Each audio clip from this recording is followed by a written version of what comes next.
Welcome back. Happening today, do you have what it takes to be a member of law enforcement? Well, this week, some high schoolers will have the chance to find out if they do, taking part in the 4th annual Future Law Enforcement Youth Academy.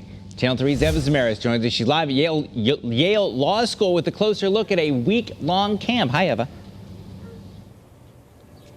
Hey, good morning to you, Eric. Yes, these kids just went for a 2-mile run. They just stretched behind me now, and now they are getting ready for their day ahead. To tell us a little bit more about this week-long camp, we are joined now live by Charlie Grady, the community outreach specialist with the FBI. Good morning to you. Good morning to you. How are you? I'm wonderful. Thanks for being with us so bright and early. We appreciate it. Yeah, well, that's the way we start. Every morning during this camp, the students are up at 5 a.m.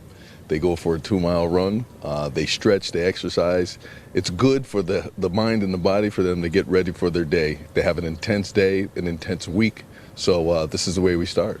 Can you tell us a little bit about what they do over the course of this week? This whole week is going to be chock full of law enforcement and legal education. They get academic classroom training from state, local, and federal law enforcement. Everyone from the Secret Service, ATF, FBI, U.S. attorneys. It's really front-loaded with education and a real peek into the lives and background of what law enforcement really looks like versus what they see on television. And that's so cool to get this experience as, teenagers. Absolutely. Most of the officers and agents that are working as chaperones for the camp this week, we all remark about how jealous we are that we didn't have this opportunity when we were their age. So they're very fortunate. There's 30 students picked and chosen from throughout the state of Connecticut to be in the program.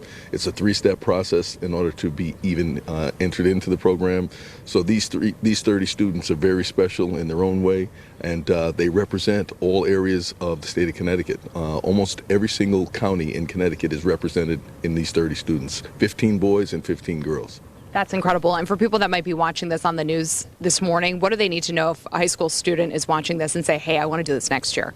So what they need to know is they have to be the age of 16 through 18. They have to be a high school sophomore or junior. They cannot be a senior graduating. They have to be a junior going into their senior year.